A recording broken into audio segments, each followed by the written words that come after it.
स्वागत है आप सभी का tech study ITI YouTube channel पर। Railway recruitment cell north central railway Prayagraj की तरफ से 1664 पोस्ट पे आईटीआई पास आउट कैंडिडेट्स के लिए अप्रेंटिसशिप की वैकेंसी आ चुकी है, जिसकी कि फॉर्म 15 नवंबर से भरे जाने स्टार्ट हो चुके हैं और फॉर्म भरने की जो लास्ट डेट होगी 14 दिसंबर 2023 होगी। फॉर्म भरना जैसे ही स्टार्ट हुआ, फॉर्म में कुछ प्रॉब्लम्स थी 8th की मार्कशीट को लेके एंड 12th की मार्कशीट एंड उसके नंबर्स को लेके, जिसे शायद अब सही भी कर लिया गया। बीच में वेबसाइट चल नहीं रही थी बिल्कुल, रजिस्ट्रेशन के बाद ओटीपी 3-3 घंटे 4-4 घंटे तक भी नहीं आ रहा था, बट अभी आने लगा है। तो आइए देखते हैं स्टेप बाय स्टेप कैसे आप अपने मोबाइल फ़ोन से फॉर्म फिलअप कर सकते हैं, उसी के ऊपर ये वीडियो होने वाला है। उसके पहले आप लोग देख लीजिए 1664 पोस्ट पे टोटल वैकेंसी के स्लॉट्स हैं।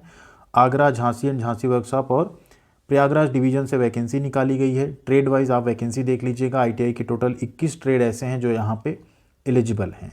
कुछ कैंडिडेट्स का कमेंट था सर इलेक्ट्रॉनिक मैकेनिक की वैकेंसी नहीं है क्या, तो इसमें इलेक्ट्रॉनिक मैकेनिक की नहीं है। जो ट्रेड लिखे हैं सिर्फ और सिर्फ उन्हीं की वैकेंसी है, तो वो आप लोग यहाँ पे ज़रूर एक बार चेकआउट कर लीजिएगा।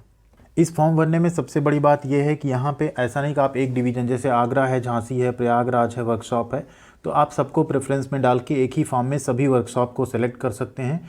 ये यहाँ पे काफ़ी अच्छा रहेगा। ये है ऑफिशियल वेबसाइट का लिंक। इसका वीडियो भी हम आपको डिस्क्रिप्शन में दे रहे हैं, वीडियो के जो इसका लिंक है, जिससे आप डायरेक्ट यहाँ आके अप्लाई कर सकें। यहाँ पे जैसे आप क्लिक करेंगे अप्लाई करने के लिए, इस तरह का पेज आपके सामने ओपन होगा। इसमें जैसे आप यहाँ क्लिक करेंगे न्यू एप्लीकेशन के लिए, आपके सामने दूसरा एक पेज ओपन होगा एंड अब आपको यहाँ पे क्लिक करके पंजीकरण करना है। चैनल पर नए हैं तो आपसे एक रिक्वेस्ट करेंगे, प्लीज़ चैनल को सब्सक्राइब कीजिएगा एंड साथ में take study ITI Telegram channel पर अगर नहीं जुड़े हैं आप तो ज़रूर जुड़ जाइएगा। आपको सभी तरह के अपडेट हो, पीडीएफ वहाँ पे हम प्रोवाइड करते रहते हैं। आपका कोई डाउट हो आप वहाँ कमेंट कर सकते हैं। तो यूट्यूब के साथ साथ टेलीग्राम पे भी ज़रूर जुड़िएगा और अच्छी पढ़ाई अच्छी तैयारी के लिए टेक स्टडी आईटीआई का मोबाइल एप्लीकेशन प्ले स्टोर से ज़रूर डाउनलोड कीजिएगा। न्यू रजिस्ट्रेशन पे जैसे आप यहाँ क्लिक करेंगे, आपके सामने इस तरह का इंस्ट्रक्शन ओपन होगा। इस पर क्लिक करना है, प्रोसीड पे क्लिक कर देना है। जैसे आप प्रोसीड पे क्लिक करेंगे, अब आपको यहाँ पे क्या क्या एंटर करना देखिए। अपना पूरा नाम एंटर करिए, पापा का नाम आपको एंटर करना है, ठीक है। जैसे अपना आप पूरा नाम एंटर कर लेते हैं, देन पापा का पूरा नाम जो आपके मार्कशीट में हो एग्जैक्ट वही एंटर करिएगा। हम सैंपल के तौर पे यहाँ लिख रहे हैं।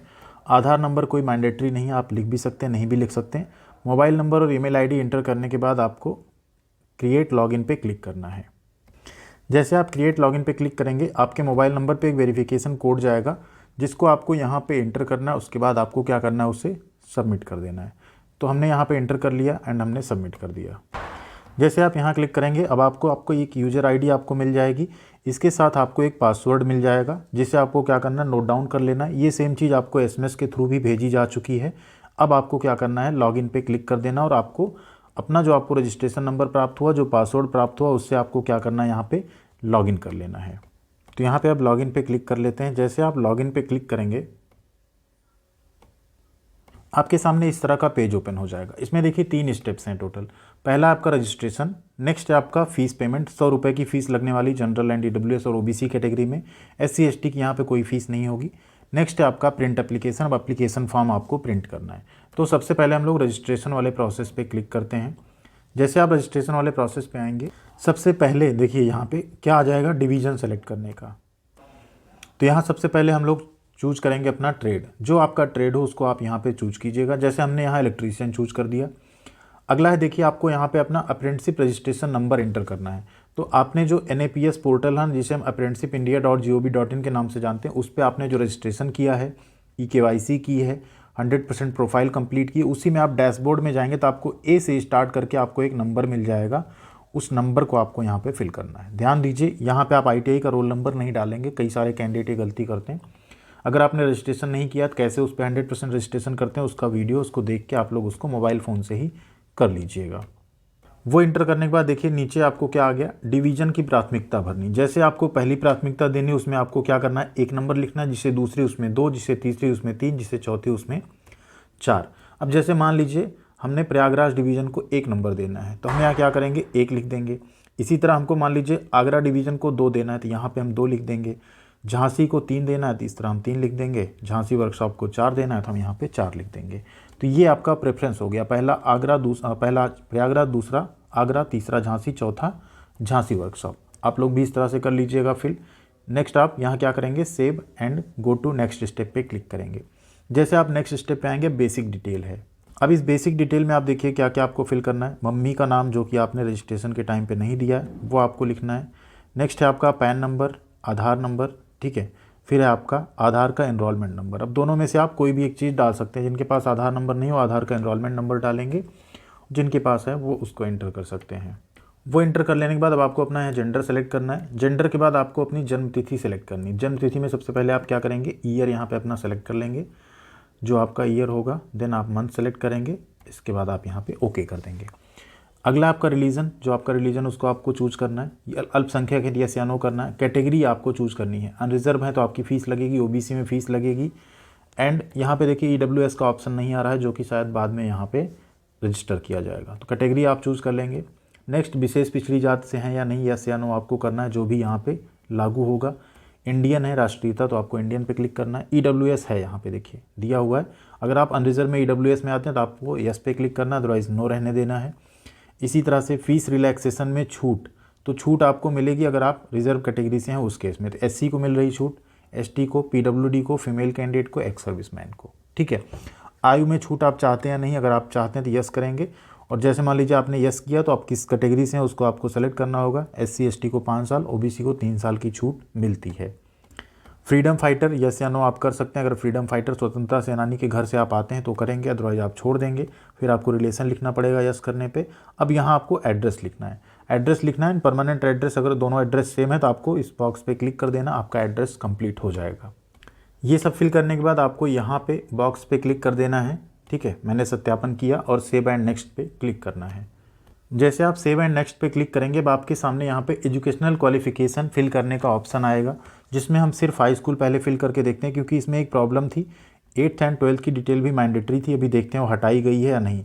अब आपको यहाँ पे क्या करना है, अपने बोर्ड का आपको नाम चूज कर लेना है। जो आपका बोर्ड हो उसे आप क्या करेंगे, यहाँ पे चूज कर लेंगे, जिससे कि अगर नहीं है तो आप अदर्स चूज करके यहाँ पे फॉर्म जो है फिलअप कर देंगे। जैसे हमने यहाँ पे चूज कर लिया यूपी बोर्ड, ठीक है। नेक्स्ट है एक्सट्रीम, जनरल है तो जनरल ही रहने देंगे, क्योंकि इसमें आप लिख नहीं सकते कुछ। यहाँ सब्जेक्ट्स आप क्या करेंगे, सारे लिख देंगे। जो आपके सब्जेक्ट्स रहे हैं वो सारे सब्जेक्ट आप यहाँ पे मेंशन कर देंगे, जिससे कि वो आपका फुलफिल हो सके पूरा, ठीक है। तो 6 सब्जेक्ट आपके रहते हैं, 6 के 6 पूरे लिखने। ध्यान दीजिएगा नोटिफिकेशन में लिखा हुआ, चाहे कोई एडिशनल सब्जेक्ट हो चाहे कोई अतिरिक्त सब्जेक्ट हो, जो आपकी मार्कशीट में प्रिंटेड है वो सभी सब्जेक्ट यहाँ पे लिखने हैं। तो बेस्ट ऑफ 5 स्पेशली जो बिहार के कैंडिडेट या कहीं जहाँ के 500 का पूर्णांक डालते हैं वो आप लोग मत डालिएगा। पूरे जो 6 सब्जेक्ट होते हैं आपके एडिशनल, भले आपकी इंग्लिश रहे या कहीं से भी आप बिलोंग कर रहे हो, पूरे 6 सब्जेक्ट यानी जो भी आपके मार्कशीट में है, 10वीं में 6 हैं, 7 हैं, 5 हैं, उनको पूरा आप लिखेंगे। और मार्क्स ऑब्टेन्ड, अब आपको कितना नंबर यहाँ पे मिला है वो लिखना है। कितने में से मैक्सिमम मार्क्स कितने थे वो आपको मेंशन करना है। वो मेंशन करने के बाद यहाँ पे परसेंटेज देखिए ऑटोमेटिकली नहीं आ रहा है, तो आप यहाँ पे डिवीजन एंड परसेंटेज आपको खुद सेलेक्ट करना पड़ेगा। तो यहाँ पे हमने भर दिया इसका परसेंटेज भी। फर्स्ट डिवीज़न यहाँ नहीं आएगा, परसेंटेज जानबूझ के हम कम यहाँ पे लिख रहे हैं, सेकंड लिखेंगे। ITI फ्रॉम, अब यहाँ आपको ITI फ्रॉम, आपने ITI कहाँ से की है वो लिखना है। तो अपने ITI का नाम यहाँ आप लिख दीजिएगा, ठीक है। जो आपकी ITI जहाँ से आपने पढ़ाई की हो उसका नाम लिखेंगे।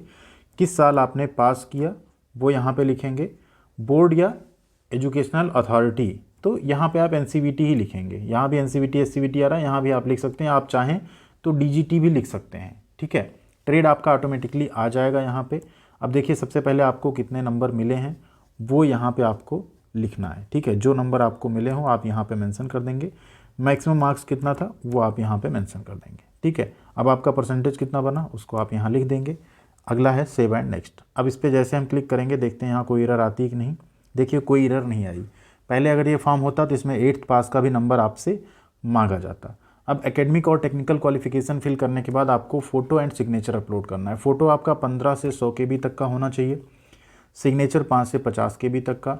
10वीं 8वीं की मार्कशीट, अब यहाँ पे देखिए लिखा हुआ है बट ये मैंडेटरी है या नहीं, इसे हम लोग आगे चल के देखते हैं कि ये मैंडेटरी रहेगी या नहीं। हाई स्कूल का सर्टिफिकेट आपको डालना है, कास्ट सर्टिफिकेट अपलोड करना है, ITI की मार्कशीट अपलोड करनी, ITI का सर्टिफिकेट अपलोड करना है। हाँ दिया सारा है, मैंडेटरी नहीं। जो आपके लिए एलिजिबल है उसे आप अपलोड करेंगे। PWD एक्स सर्विसमैन सब दिया है, जो आप पर लागू होता है, ठीक है, वही आप एंटर करेंगे। और यहाँ पे डेट ऑफ बर्थ का सर्टिफिकेट नहीं तो उसकी यहाँ आप हाई स्कूल की मार्कशीट या सर्टिफिकेट जिसमें डेट ऑफ बर्थ हो उसे आप अपलोड कर देंगे यहाँ पे, ठीक है, या आपके पास जन्म प्रमाण पत्र है तो उसे भी अपलोड कर सकते हैं। तो चलिए इसको अपलोड कर लेते हैं, सब जेपीजी फॉर्मेट में ही करना है। तो यहाँ पे हमने सब कुछ अपलोड कर लिया है, photo, signature, marksheet and certificate, जो जो यहाँ पे रिलेवेंट थे वो हो चुका है। अब चल के हम लोग सबमिट करते हैं। यहाँ पे देखेंगे नेक्स्ट स्टेप है, स्टेप 4 पे जाने के लिए इस पर आप क्लिक करेंगे। तो यहाँ एक प्रॉब्लम अभी भी है जो आप लोग फेस कर सकते हैं, उसकी यहाँ आप लोग एक काम करिएगा। जैसे मार्क्स तो वहाँ से 8वीं के हटा दिए गए, या इसके लिए हेल्पलाइन पे एक बार आप और कॉल करिएगा तो ये भी हटा दिया जाएगा। बट डॉक्यूमेंट अपलोड वाले सेक्शन में 8th के मार्क्स अभी भी जो मार्कशीट या सर्टिफिकेट है उसको अपलोड करने के लिए मांगा जा रहा है। तो बिना उसको अपलोड किए आगे नहीं बढ़ पा रहे थे हम। आप लोग भी एक बार कंफर्म कीजिएगा क्या 8वीं की सर्टिफिकेट अभी भी अपलोड करने में मांगे जा रहे हैं या नहीं। तो उसको एक बार आप लोग यहाँ से जब रिजॉल्व हो जाए इशू तभी फॉर्म भरिएगा, अदरवाइज़ आप फिर या तो वहाँ पे आप 10वीं की मार्कशीट ही अपलोड कर दीजिएगा, उससे भी ज़्यादा प्रॉब्लम ऐसी कुछ नहीं आएगी। अब अगला स्टेप देखिए आता है पेमेंट का। तो पेमेंट यहाँ पे SC ST कैटेगरी में कोई लगने वाला नहीं है। इन केस आप जनरल OBC या EWS कैंडिडेट होते तो आपको यहाँ पे 100 रुपये का पेमेंट करना है, उसके बाद फॉर्म सबमिट करके आपको प्रिंट ले लेना है। तो यहाँ सब कुछ आपका सही है तो आप आई एग्री पे क्लिक करेंगे। जैसे आप आई एग्री पे क्लिक करेंगे यहाँ, अब आप यहाँ प्रोसीड पे क्लिक कर देंगे। यहाँ से इस तरीके से आपको 100 रुपये पे करने का ऑप्शन आएगा। आप UPI से, कार्ड से, नेट बैंकिंग से, जिससे चाहें आप पे कर सकते हैं। पे करने के बाद आप एप्लीकेशन फॉर्म का प्रिंट ले लेंगे। इन केस आप SC ST कैटेगरी से बिलोंग करते हैं, फीमेल कैंडिडेट हैं, तो यहाँ पे 0 शो करेगा जो 100 शो कर रहा था। तब आपके पास यहाँ डायरेक्ट जो होगा प्रोसीड करने का ऑप्शन होगा, जहाँ से आप फॉर्म को डायरेक्टली सबमिट कर पाएंगे। देखिए यहाँ पे हो गया। अब आपका प्रिंट एप्लीकेशन का ऑप्शन आ जाएगा, क्योंकि पेमेंट आपका कुछ यहाँ लगने वाला नहीं है। तो यहाँ पे कहीं ना कहीं पोर्टल पे अभी भी थोड़ी सी प्रॉब्लम चल रही। फॉर्म आप यहाँ तक जैसे भर लेंगे, आगे जैसे आप प्रोसीड पे क्लिक करेंगे ना, प्रोसीड पे क्लिक करने के बाद फिर से यही पेज ओपन हो जा रहा है। तो ये कुछ ना कुछ प्रॉब्लम्स थोड़ी सी पोर्टल पे हैं, बट आप लोग ट्राई करेंगे तो हो जाएगा। यहाँ पे 10 से 15 बार भी ट्राई करने के बाद जो है आगे प्रोसीड नहीं हो रहा है सबमिट के लिए एप्लीकेशन। बट ये लास्ट स्टेप है, क्योंकि यहाँ के बाद डायरेक्टली आपको प्रिंट एप्लीकेशन पे क्लिक करना है। एप्लीकेशन फॉर्म का अपने पास प्रिंट रख लेना है एंड आपका एप्लीकेशन फॉर्म यहाँ पे कंप्लीट हो चुका है। तो कोई मिस्टेक मत कीजिएगा, सावधानी से फॉर्म भरिएगा, क्योंकि गलती हो जाती है फॉर्म सबमिट होने के बाद आप यहाँ पे कोई करेक्शन नहीं कर सकते। जब तक आपने फॉर्म कंप्लीट नहीं किया तब तक जो करेक्शन आप जितनी बार चाहें उतनी बार यहाँ पे कर सकते हैं। Thank you very much. उम्मीद करते हैं वीडियो आपके लिए हेल्पफुल रही होगी एंड आप लोग फॉर्म भर पाएंगे। जो प्रॉब्लम आप फेस कर रहे हो प्लीज़ कमेंट करके ज़रूर लिखिएगा ये फॉर्म भरने में, जिससे उसके अकॉर्डिंग यहाँ पे हम मेल और मैसेज यहाँ तक पहुँचा सकें कॉल करके। तो प्लीज़ आप लोग कमेंट सेक्शन में लिखना मत भूलिएगा। Thank you very much. ख्याल रखिएगा अपना। मिलते हैं अगली अपडेट के साथ अगले वीडियो में।